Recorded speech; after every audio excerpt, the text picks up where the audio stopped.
What if I told you America got the best possible outcomes all weekend long? And what if I told you Frank and I might need to take out loans to pay our bills? What if I told you we should never make picks again? What's better than wild card weekend? Ha-ha! Sunday Night Blitz.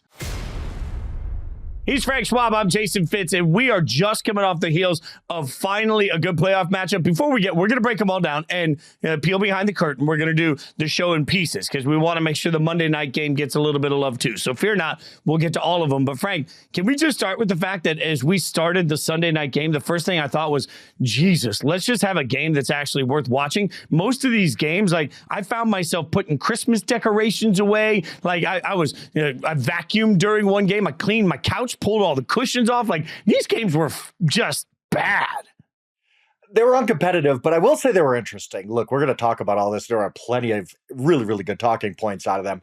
But yes, we didn't have some thriller until Sunday night, man. That game was gold, and I can't wait to talk about it because I just feel good for the Lions fans. If you don't have a team left in the playoffs, how are you not rooting for the Detroit Lions right now? This is a great story. We've talked about it often during the season on this podcast. Dan Campbell's such an easy guy to root for. I think even Jared Goff's an easy guy to root for because he was kind of discarded like garbage. Like, get out of here. We want Matthew Stafford. They have a lot of stars who are really fun. Hutchinson and St. Brown and Laporta and Montgomery and Gibbs. And if you're not rooting for the Detroit Lions right now, it's just you have a black hole of a heart, I think. Or you're a 49ers fan or, it's one of the teams left because this is just a great bandwagon to get on right now. I feel like that's why, as we started this, and we'll get into why I think America won every single game, but this one particularly, every sports fan that has no rooting interest in anything, that just doesn't care, has to be rooting for the Lions because the Lions at this point provide all of us the blueprint of what we're looking for. Like, this is a team that's been terrible forever. So if you're a fan of a team that's been terrible forever and you think, oh, got to get a new owner, it's never going to get it right, we're never going to have nice things.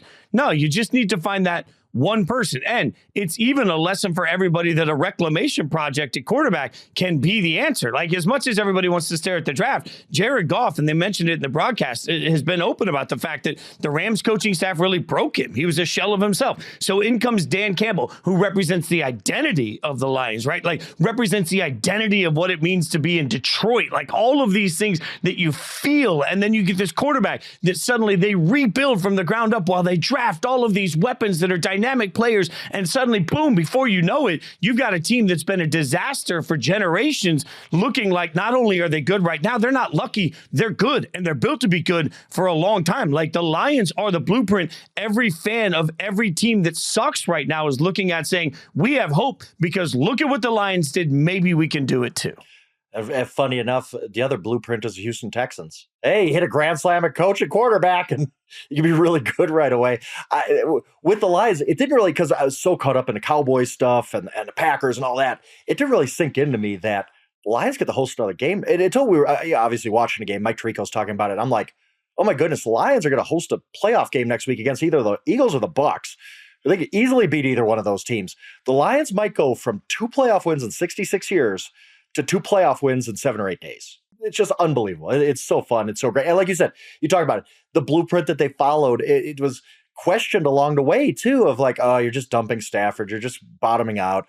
Dan Campbell's a crazy man and biting kneecaps and all that. But the players, it really responded to Campbell. Goff resurrected his career. It's a great, great story. And they just kept hitting drafts. Look, I was critical of Lions draft, like a lot of people were back in April, but maybe I didn't love the fact that they drafted a running back 12 and a linebacker 18, whatever, but they nailed that draft, man. I mean, for a team that was already good and on the rise, for them to hit that draft like they did, this team, a long future ahead of them. And like I said, I just wrote a story about this, that the party's kind of starting in Detroit, first playoff win since January 1992, but it's not over. This team could go easily walk into the NFC Championship game. Now, Fitz, given our picks, maybe this is bad news for the Lions that I'm talking about them this way because, we got nothing else right this weekend. But Lions are in a great chance to be. We're going to be looking up in 14 days, and the Detroit Lions going to be playing in an NFC Championship game. It's crazy, and I love it.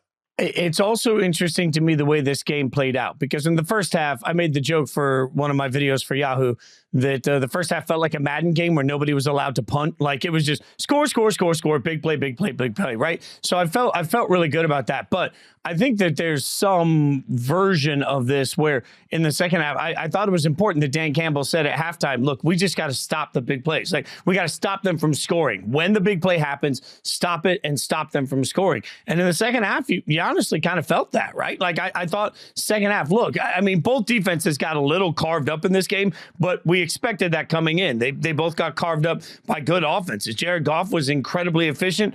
Puka Nacua was untackleable throughout the course of this game. I just think the biggest difference here, this isn't rocket science, when they needed to get stops in the red zone, the Lions defense found a way to get that done, right? Holding to field goals a couple of times was the difference in this football game. Yeah, absolutely. And you got to give credit to the Rams. I mean, I know this is a big Lions day and great for them, but for the Rams to have the season they did, fight hard in this game. I'll tell you this. We were just talking about this before we started taping. I can't remember a rookie being drafted 5th round, 6th round, 7th round to be this good this fast. Like Brady obviously was awesome as a 6th round pick, obviously. But it took him a couple of years, right? This guy, Puka Nacua, steps off the bus and basically he replaces Cooper Kupp as the number one option in the Rams offense. Cooper Kupp's awesome. Like he had one of the great seasons of all time a couple of years ago. But Nacua is just unstoppable. He's already a top 10 receiver in the NFL. Maybe I'm even shorting him there. Maybe he's top 5. Like he was unbelievable today. I really thought what caught up to the Rams in this game, you blew 2 timeouts. And I get that that's not all the game came down to, but the second they took us. Yeah, you're right. Like, and I hated the timeout management. I had 2 minutes to go also. They let the clock go down to it ended up not being a big deal. But I don't understand why you didn't burn a timeout with 2:20 left and then you'd get another timeout at the 2-minute warning. Like it was weird to me that we were seeing the Rams of all teams mismanage time. I was really stunned by that. Right. And you take a timeout on 3rd and 11. Like, what's the difference between 3rd and 11 and 3rd and 16? Like, Stafford's just throwing up a YOLO ball anyway. So what's the difference? Don't take a timeout there. And then he took a second one, and you knew that was going to come back on them. You knew this game was going to come down to the end. And they took a bad holding penalty when I get their kicking situation is shaky, and they had a shot. I mean, you're probably on 4th and 4 going to try I think it was a 52-yard field goal at that point. You probably try that. Maybe hit it, take the lead, but get pushed back 10 yards for a holding penalty. Yes, a non-call on Puka on 3rd down, but that's going to happen. Like I think the refs let a lot go in this game. They let him play, and I was fine with that. So, yes, the Rams made their mistakes, but overall, a very good season for them. But, yes, the Detroit, like you alluded to, I mean, they kind of took to what Dan Campbell said, and, hey, fellas, get some stops so we can win this game, and they sure did. I also want to say one more thing about Puka, because so much of the conversation at the early part of the year was, well, McVay in this system, he could make anybody great. That was part of the conversation. Watch what we saw tonight, though. Yeah, I mean, even if you want to buy that great coaching is what gets him open, great coaching isn't what gets the yard after catch. Right. And I know Collinsworth was just obsessing over it, but he's not wrong. Like the number of times that it was Puka over the middle, breaking his leg strength, breaking out of a tackle, and then all of a sudden putting an extra 12, 15, 17 yards on something. And you're like, my God, like that ain't coaching. Like that's an individual coming in and being like, yep, this is why I'm in the league. So I think we've given so much credit to McVay, I should say. I think there has to be a little difference here to what Puka's doing as a human being, as an individual in this. Yeah, and there was one play, 3rd and 8. When basically the play call was just, here you go, Puka, go get the first down. And he did, spinning out of a tackle, right, the first down marker. And there was another play, and I can't remember, 2nd or 3rd quarter, where Stafford basically threw in, there were 4 guys around Puka. And Chris Collinsworth mentioned that they're basically as bracket as you can get. And Stafford, who, by the way, was awesome in this game. Man, he was good. He's playing, I thought that this was Stafford's best season. And I know that's a lot to say about a guy with a Super Bowl ring, but I thought that he just elevated his play all season, and he did in this game. He throws it, and there's 4 guys around Puka, and Puka knows he's going to get hit, comes out with the catch, gets a first down. It's like, man, this is special what we're watching. But, I mean, the Rams got to keep adding, and they will. They got McVay. They're really good. But this night was about the Lions and just this unbelievable turnaround they've had. I mean, just from like 3 years ago, I believe it was, when Matt Patricia was still there, and you're like, oh my God, the Lions are so bad off that this is just never going to get better. And I have Lions fans friends, a bunch of them. I mean, I'm from the Midwest, so know a bunch of people from Michigan, and I feel so good for them because it had to feel hopeless at some point. And to your point of, you're a Raiders fan. There's other teams out there, the Jets fans, or what, there's teams. I'm a Milwaukee Brewers fan. Like any sport, you can look at it. You probably, there's a lot of fans of a lot of teams that just think this is never going to happen for me. It's just hopeless. There's no way the Detroit Lions are ever going to be good. And here we sit here on this night celebrating the Lions. Great home crowd. You got Eminem in the promo for NBC before. That was awesome. Just what a story. What a night. I'm telling you, like, if this continues, this is going to be a lot like that Cubs World Series run. Like the entire world is just going to stop. Do we have to mention that? Do we have to? Oh, sorry. Yeah. Forgot that. I'll start talking about the Broncos and the Chiefs to you. Okay, we're going to mention the Brewers World. Oh, okay. I'm throwing shade. All right, so that's where things go at this point. So that was the one. But by the way, you're right. Like this is like as much as I joke about Cubs fans and all that. If the Lions could somehow get to the Super Bowl and win it, and why not at this point? I don't think they're going to beat the Niners. But there's no guarantee the Niners are going to get there. I mean, we've seen weirder things happen, and there's no guarantee that they can't beat the Niners. So this would be the NFL's version of that Cubs Super Bowl, or that Cubs World Series. And given how much more popular the NFL is in baseball, this would be one of the great sports stories of all time. Like we're talking about like Miracle on Ice level type of stuff if the Lions can win a Super Bowl this year. I think they'll be a huge favorite next week against either Philly They will be a favorite next week against either Philly or Tampa Bay. We'll see how that plays out. That's one of the games that we'll get to later in the show because we're going to tape after that game takes place. Now, we've delayed the biggest story in all of the world, right? And I say this with a little bit of jest, but come on, anything the Cowboys do, we pay attention to. I have been passionately for days saying, look, Mike McCarthy's not going anywhere. Dak's not going anywhere. Yep, everything's going to be fine. Even if they lose, Jerry's going to remain level-headed because I think Jerry, the owner, is pretty level-headed at this point. Like, I don't think he's emotional like he was in the 90s. I think we cover the Cowboys wrong. I've said all of these things over and over and over again. I don't know if I feel good about any of those takes now based solely on what we saw today because you could have told me they were going to lose, but losing 48-32 in a game that was not that close. Nope. I mean, that game was a lot closer to 48-17 than it was, 48-16, whatever it was. Like, the Cowboys got trash touchdowns at the end to try and make it feel better. But my God, the Cowboys squarely got their asses kicked from the opening of that game and never looked back. I mean, this was a statement win by the Packers and an embarrassing, maybe one of the most embarrassing games I've ever seen from the Dallas Cowboys. Yeah, I mean, they'd never given up more than 38 in a playoff game. They give up 48 today. Packers tie their franchise record of 48 points scored. It was one of those things where I'm not by no means a Cowboys fan or anything like that, but I kind of felt the life of a Cowboys fan today where you're like, during that first drive, you're like, oh, is this going to be one of those days for the Cowboys? And then, it kind of goes back and forth a little bit, and then Dak throws the interception to Jair Alexander. And it's first quarter, and you're like, oh, the Cowboys are going to get blown out in this game. Mike McCarthy's going to get fired tonight or tomorrow. And you deal with the whole range of emotions. I had a Cowboys fan tweeting at me when it was 7-0, like, McCarthy's got to get fired. I'm like, okay, calm down a little bit. It's first quarter here, right? But no, this was so flat for them. And it was such a weird game, Fitz, where it's like everything we thought going into this game. We talked about this on Thursday when we previewed the games. Like, the Cowboys were 8-0 at home. They are a good defense. They could at least pass the ball against this Joe Barry defense. Like, everything you think the Cowboys should have been able to do, they did none of it. CeeDee Lamb and Dak Prescott look like they've never played together. It just, Mike McCarthy's just blank stare on the sideline. Dan Quinn, who is a hot coaching candidate now, just got drummed by Matt LaFleur. Like, anything you thought going into this game, Jordan Love might struggle on the road in his first playoff game. Everything was turned on its head because the Cowboys were so flat. This was, as you said, embarrassing, whatever adjective you want to use. You're correct. This was an awful loss for the Dallas Cowboys. And as I wrote about, this has ripple effects for years across the whole NFL because Mike McCarthy, I think we both agree Mike McCarthy's getting fired. On Thursday, I said no chance. And today I say there's no chance he's coming back. Like, you can't survive that, right? Let's just talk about this right now.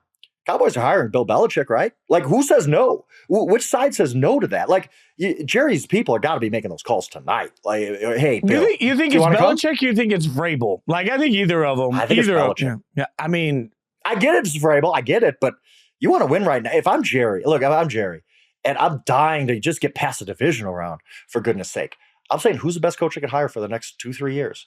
That answer to me is Bill Belichick. I know that there's, the Belichick questions about post-Brady, all this kind of stuff. But and Vrabel's a great coach. I really like Vrabel. And if they hired him, I'd tip my hat. Somebody brought up Jim Harbaugh, or our colleague Nick Bromberg was like, what about Jim Harbaugh? And you thought, I guess, I can kind of get it. But if I'm Jerry, I'm going after Bill Belichick. And if I'm Bill Belichick, I'm saying, I need 14 wins to catch Don Shula. That's a team I could win 14 with next season. I just don't see who says no. That's a great point by you.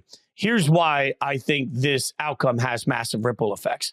It's not that they lost. It's not even that they got blown out. It's in the process of getting blown out, they reminded us of the worst of everything that they're capable of doing. Like, yes. Dak was the worst version of Dak, turning the football over again. Dak. I feel so bad for Dak. I mean, God. Some of those He's just throws have to deal with this all offseason. The pick six was just a terrible throw. It's a terrible throw. So you have the worst of Dak. You have the worst of McCarthy, because there was just no game plan coming into this that felt like it made sense. And frankly, I think you had the worst of Dan Quinn. If I'm a team looking for a coach right now, I take Dan Quinn off my list because the defense was that bad and it was that uninspired. You do those two things in that game? Nah, I'm not making you my head coach. Like, how are you going to sell that to your fan base? How are you going to sell that ass whooping to your fan base? Is that, well, it wasn't. No, it was absolutely in part the defense's fault. Like, they were picked apart in coverage in ways we haven't seen them picked apart all year. They were just getting absolutely burned. Romeo Doubs could have sat back there, unpacked a picnic, could have talked about the picnic basket, could have fed himself. He was so open at times.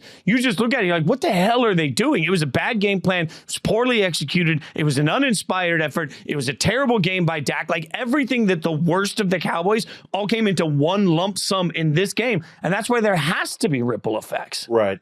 To your Quinn point, I said the same. Like, if you're the Seattle Seahawks, and we can kind of see if this was the case. We don't know this for sure, but Seattle's probably thinking, okay, yeah, we dumped Carroll, but we're going to go get Dan Quinn. He's got ties here. Now you're like, uh-oh, what do we do? Like, do we really still go after Dan Quinn after that? But to me, the biggest sympathetic figure here is Dak Prescott.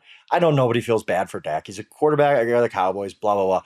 But he has been such a good player in his career who's had such failures in the playoffs that I really felt for him in this game, because I knew what's coming next. Everybody in Dallas is going to want him out of town after a truly MVP level season from him. I thought he played his best ball all season. For him to come up short in this situation was just honestly kind of heartbreaking. He throws the pick to Jair, just a bad play. Jair made a great play, by the way. And then the pick six. And as Darnell Savage is running that back, everything's going through my mind of like, how many times this offseason am I going to write about, oh, the Cowboys fans want Dak Prescott out. Is Dak Prescott going to come back? Here's what Dak has to say about his redemption tour. It's the same thing with Dak Prescott over and over, he's following this Tony Romo path of having this really, really great career, but all anybody's going to remember is the failures. And I think that sucks for Dak, who's really, truly a heck of a quarterback and a heck of a player and Walter Payton Man of the Year and all this kind of stuff. My heart breaks for him a little bit, because it is going to be a hellish off season for him. Mike McCarthy's gone. He's going to be on an island somewhere in a couple days. Dak Prescott's going to have to live with this heat all off season until the Cowboys play again. Here's the thing, though. I think tying the two games we saw today together, Jared Goff is every reason that I would love to see Dak Prescott go somewhere else.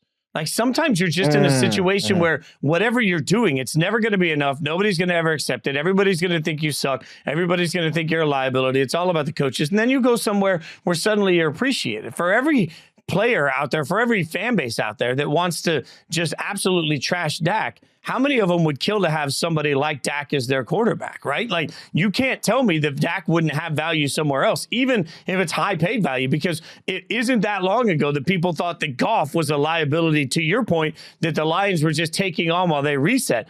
There is somewhere out there that can have a Jared Goff effect to Dak Prescott. Rebuild him. Let him get out of this cesspool that is being covered by the Dallas Cowboys media and by the way we look at the Cowboys, by the way we overanalyze it. Like, if Dak just went somewhere where all he'd have to worry about is just being a quarterback in the NFL in a market that didn't obsess about every single thing, maybe he could be a better version of Dak. I just think getting out of the shadow of the Cowboys might be the healthiest thing that could happen for him, even if it's tough to make happen because of his contract. I just think ideally at this point, if Cowboys fans, the Cowboys organization, Cowboys coaches, and everybody around the Cowboys doesn't want to appreciate Dak, then let him go somewhere where he is appreciated, and let's see if maybe that can rebuild his career to an even higher level. Let me flip the script on you and tie in the two games. There's also a path of Dak Prescott being Matthew Stafford, where you're kind of in an unwinnable situation, and then you finally get with a coach that can win games, that can bring it out of you. You're not being coached by Jason Garrett and Mike McCarthy anymore. You're being coached by, I think, Bill Belichick. You think maybe Mike Vrabel, one of these superior guys who Jerry Jones is going to chase, and I think he's going to land one because this team has won 12 games each of the last 3 regular seasons. Every top candidate wants this job. Like, the Cowboys job is great. It's not good. It is great. Job openings like this don't happen all the time. So Jerry can kind of land who he wants. And let's say it's Belichick in my scenario here. All of a sudden, if Belichick comes in, he has the hunger to prove everybody wrong. That he's not just a Brady guy. He only won because of Tom Brady. He comes in, he makes the Cowboys a championship level team. I think he can. I really, truly believe that. All of a sudden, Dak's career looks completely different, just like Matthew Stafford's career looks completely different. We're not talking about Matthew Stafford today like, well, he's going to have a whole bunch of yards and never win a big game. No, he's a Super Bowl champion. That same thing can happen for Dak in Dallas with the right coach. I think everybody assumes there's going to be a different coach. Jerry's got to get this one right, and he has his pick of the litter. Like, whoever you want, Jerry, you can go hire him because this Cowboys opening should be coveted by every single top candidate. So, and you're right, by the way. I keep thinking about one other thing with the Cowboys and why it's a coveted job. Top to bottom, they're talented, right? Like, they've got great, they're going to have some cap issues. They're going to have to pay a lot of people. My only question for you is, if you're bringing in Belichick, does that mean you think Josh McDaniels is the guy to get? Like, I think it's fairly inevitable Josh McDaniels is going to be back running Bill Belichick's offense. So that means Josh and Dak, but hey, Josh has been great in that. He's a terrible head coach, but he's been a great offensive coordinator. Maybe he is the special sauce that gets Dak elevated to another level. It was a terrible game for Dak, terrible game for McCarthy, terrible game for Quinn, terrible game for the Cowboys organization. Now that we've said all that, we should give a little bit of love here, though, because Jordan Love was great in this game. Oh, man. The young weapons for the Packers looked great in this game. You know, I said on this show a couple of weeks ago, I think that Jordan Love and Justin Fields are sort of in the same category as a player. I'm not this big, huge believer in Jordan Love. I still think that we should let more time play out before we turn around and build a street team and a fan club for him. Like, I still think there's a lot to prove for him. I'm not going to ignore some of the deficiencies and accuracy that he showed this year. Having said all of that, I can also say, hey, that was a hell of a game by a quarterback that was absolutely on fire, and he played lights out. I mean, how many times did you see Jordan Love just stand in against the rush? He's got to throw it off his back foot, and he just delivers it. I mean, this was just an eye-opening game, and I talked about the ripple effects around the NFL. One of the big ripple effects is Packers might have a dude again. Like, we might be in for another 10 years of Packers' great quarterback play. Like, I don't think that's off the table. I agree with you that we can't anoint Jordan Love already. We need to let some time pass. But right now, he is on the way he's ending this season, and presuming nothing terrible happens next week against San Francisco, he is really on the ascension to being one of those guys in the NFL you could truly trust as a guy who can go win you games on the road in the playoffs like he did today. He had a perfect passer rating against a top 5 defense. We talk about how bad Dan Quinn was, how bad recovery it was. I mean, Luke Musgrave was open by 78 yards on that one touchdown play. Oh, God, but Jordan Love had a lot to do with that, too, of making the right reads, standing in against the rush, and he couldn't have played any better. He had the perfect passer rating. Had to go back in the game, by the way, when the Cowboys cut to 16. He throws an incomplete pass. It screws up his perfect passer rating. I felt bad for him there. But overall, I don't think Jordan Love cares because he's moving on to the playoffs. And all those questions we had about him in midseason, and you watched that game against the Raiders, we talked about it. I was like, Jordan Love is just bad. Like, he's just not going to make it. He's just not a guy. Since that Raiders game, he has had a 180, and now he looks like a guy who could be a long-term legitimate answer quarterback for the Packers, and he was great today. Capital G. So was Matt LaFleur, who a lot of people didn't like and said he was just an Aaron Rodgers project. Brian Gutekunst, who took the chance on Jordan Love in the draft, and I ripped that pick, and I can still make an argument it wasn't the best pick, but right now, pretty good. All these people get a lot of apologies from people like me and you who gave up on this trio, and boy, this is a heck of a win for the Packers. I'm going to pitch you an article that you should write for us at Yahoo. I'll pitch this to one of our content meetings. At this point, can we not admit that the Packers got it right in getting rid of Aaron Rodgers? I mean, I know Aaron Rodgers was out this year, and so we didn't see Aaron Rodgers on the field. But let's be real. Part of the reason that Aaron Rodgers couldn't be with the Packers anymore is because they didn't have any offensive weapons. And we sat here and said a lot of things about the way they built their organization because they didn't have offensive weapons. I sat there today saying, holy cow, look at how many explosive offensive weapons are coming up big in this moment. Like, it's okay right now to finally admit at the end of this game and at the end of this weekend, the Packers do not miss Aaron Rodgers. The Packers are in a better situation for the next 5 years because they don't have Aaron Rodgers. They've been able to find out that they have their quarterback. So for everything that's been said about Gutekunst and LaFleur and the organization in the way they handled it, today, right now, we have enough proof of concept to look around and say, guess what? There is one team we know definitively got it right in the Aaron Rodgers saga, and that's the Packers, who got it right by getting rid of him. And I just think we've lost that portion of it. We talk so much about Jordan Love. Let's also admit that there's been addition by subtraction by Aaron Rodgers not being part of this football team. I think absolutely. And I said before the season, one of the reasons I was high on the Packers, thought they could, I thought they could win the North, fell short of that, but did make the playoffs, was I thought they were going to be a little rejuvenated, not having to deal with the Rodgers drama of all this. We see it. Like Aaron Rodgers telling the Jets to get rid of all the BS is like, Aaron, I hope you've looked in the mirror lately because you are the BS around the Jets. And I think the Packers were freed of that. They felt like, you know what? We're a good team. We're not just Aaron Rodgers. Matt LaFleur's thinking, I'm a good coach. I'm going to prove it. I think that a lot of that had to do with the Packers' success. And one thing about all those young guys you talked about, or all those guys you talked about catching balls from Jordan Love, you know what they all have in common? They're all under 25 years old. This Packers team ain't going anywhere for a while. Like for Bears fans, Vikings fans, and even Lions fans who thought, oh my goodness, we're finally done with this 1992 to 2022 string of great quarterback play and the Packers be good. It's still here. The Packers, I don't think, are going to get any worse next year. They're an ascending team, and part of that obviously is their young quarterback who finishes this season. Who knows where it's going? I mean, it's not done yet, but clearly right now an ascending player for the Packers. Yeah, and clearly no matter what happens next weekend for them on the field, the Packers feel like they're in a really good spot for the next several years moving forward. So, by the way, they won. I'm just saying, the Packers won, the Jets lost, Aaron Rodgers lost. Definitive end of statement. Speaking of losing, that's what the Dolphins did Saturday night in the fourth coldest game in NFL history. I don't know how I feel about that. Like, if it's going to be cold, I'd rather it be the coldest game. But really the coldest thing in that game was the Dolphins offense. And, I said going into it, and I'll stand by this. I think the math is right on this.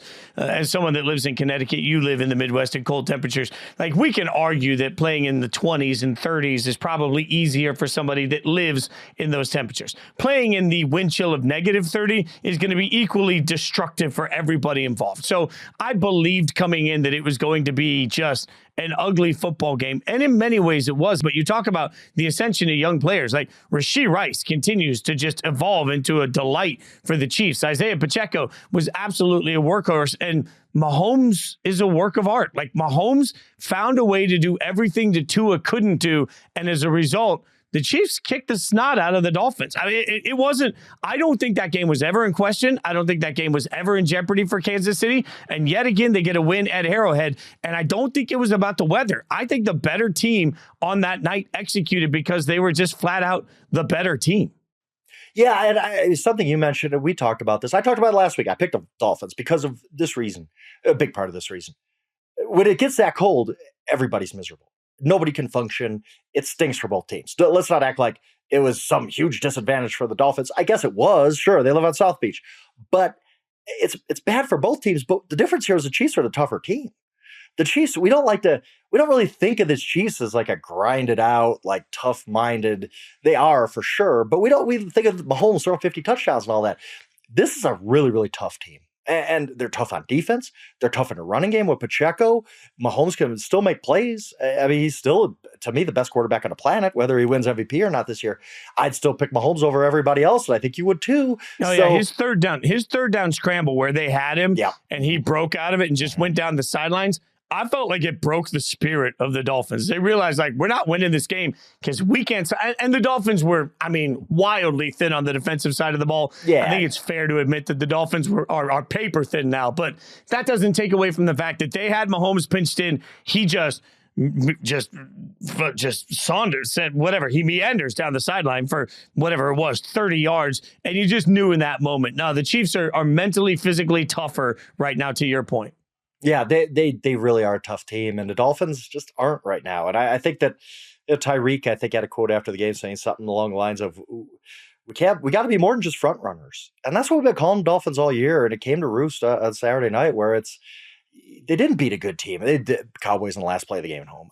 Good win for sure. But I mean, this was a team that played much, much differently when they faced an elite team. They were shell of themselves, and that showed up again. And I feel bad. I feel bad for the Dolphins and their fans because this was shaping up to be such a dream season for them.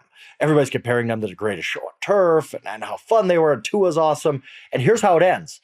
You blow a game to the Titans that's really once every 5 years type of game with a 14-point lead, less than 5 minutes to go. That opens up the door. You get blown out by the Ravens. They score 56 on you. Then you blow the AFC East to the Bills, and your reward for this fantastic, promising season is, hey, go play in minus 30-degree wind chill in Arrowhead and take an L and go home. Like, for how promising this Dolphin season was a month ago. That's how it ends. That's all you get out of it. And on top, the cherry on top of all this is you get an offseason of talking about, is Tua the guy? Should we pay Tua? Not quite sure. Tua didn't play great against good teams. I hate all this. I thought Tua had an awesome season, especially given all the concussions he dealt with last year and the comeback he made. But here, it's kind of like Dak, where here's the discussion we're going to have about Tua all offseason. Get ready for everybody questioning Tua, even though not all this was his fault. Raheem Mostert, Waddle, obviously affected by injuries. As you pointed out, the defense missing 4 or 5 starters. Like, this wasn't all Tua's fault, but this is who it falls on the shoulders of. Just a terrible crushing way for the Dolphins to end this season. At what point are we allowed to be more critical of Mike McDaniel? Because I know everybody loves Mike McDaniel, and I know that he's got this personality we've all fallen in love with, and he's an offensive genius and all of these things, right? And health being an issue is fine. But let's acknowledge the fact that I'm looking at the stat sheet here. The Dolphins ran the ball 18 times as a team, which includes 3 rushes by Tua Tagovailoa. That is significant because 18 rushes is less than Isaiah Pacheco had by himself at 24. Like, I thought the game plan was faulty from the outset. And one of the things that really hurt the Dolphins early on was they couldn't sustain drives. They couldn't get into positive down and distance. And as a result, they were getting killed in time of possession, and they were getting killed in snap count. I don't care how good your offense is. If you're only on the field at one point in the first half for a total of like 14 plays, how are you expecting to get anything done? And you're putting your defense out there that's thin over and over and over again. Like, this game felt like it just slipped out of control throughout the course of the game because, let's be real, the Dolphins couldn't sustain any drives, but they couldn't sustain any drives in part because there was no creativity with the way they were trying to run the football. Didn't even feel like they were trying to run the football. It felt like every drive was 1st and 10, some sort of weird incomplete pass. And then all of a sudden you're into 2nd and 10 and 3rd and 7. And like, what are you doing?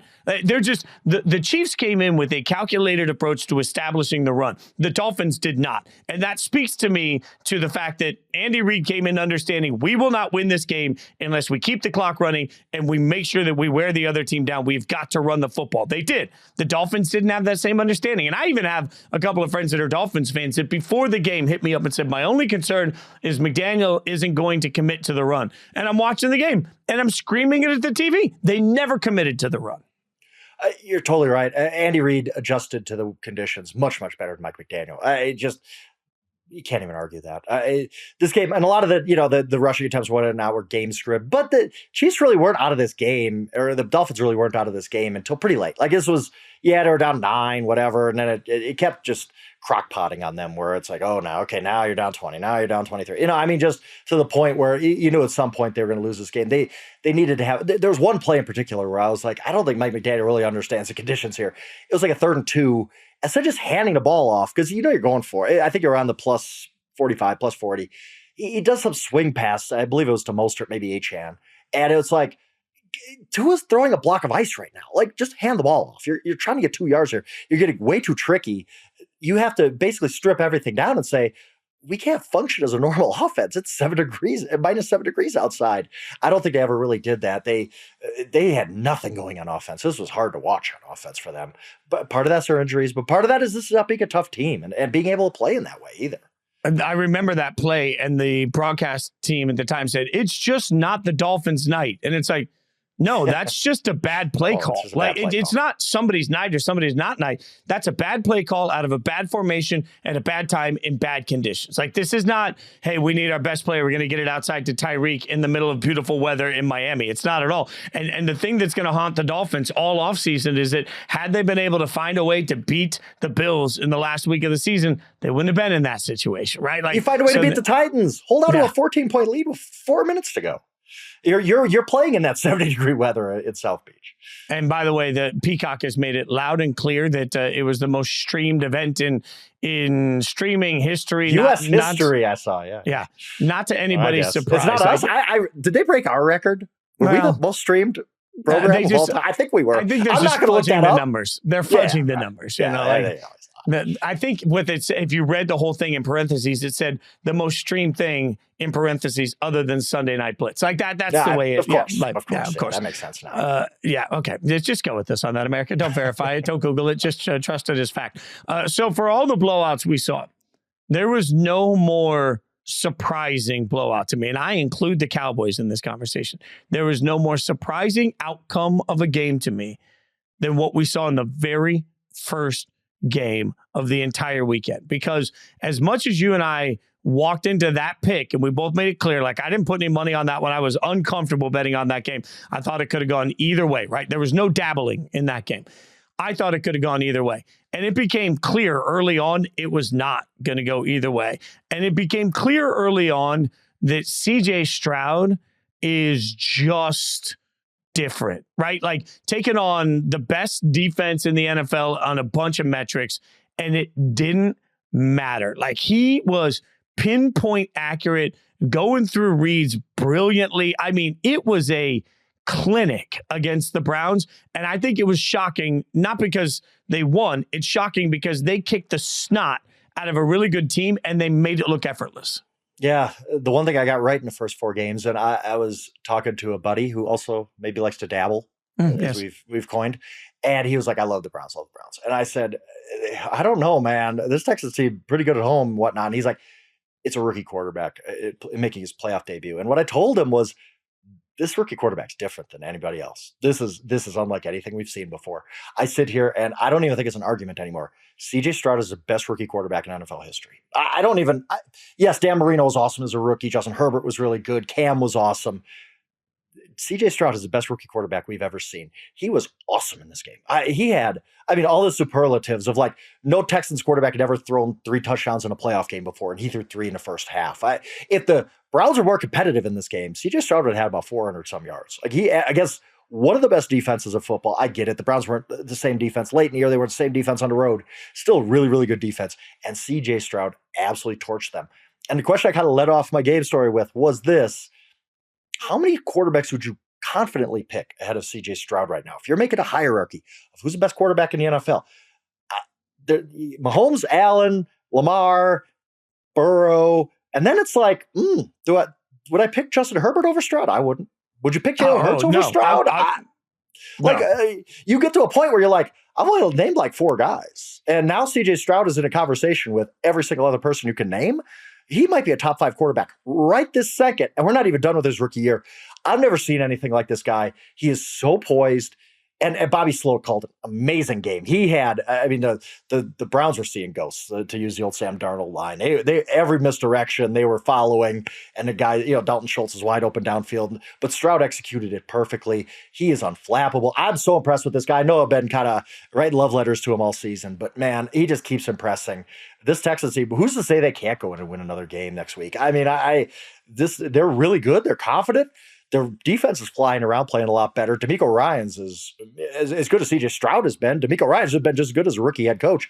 I'm so impressed with the Houston Texans and how they've turned this thing around. They were, when the moment that they lost, they won week 18 last year against the Colts. Lovie Smith's revenge. Oh, you don't get the first pick. It was like the Houston Texans are the biggest laughingstock in football. They're awful. They're terrible. That was basically 12 months ago. And now here they are. They're in the final 8 of the NFL, and the future is just limitless for the Houston Texans. And something that we've talked about, part of the reason I'm cautious with Jordan Love, right? Like I like 3 years. I mean, I tell you this all the time. I like 3 years to make my evaluation. I just think that every once in a while you see something that's an outlier. And CJ Stroud's ability to control the back end of the defense with his eyes is stunning to me. A good defense in the Browns was fooled on where he was going with the football over and over again. And his stat line, 16 to 21 for 274, 3 touchdowns.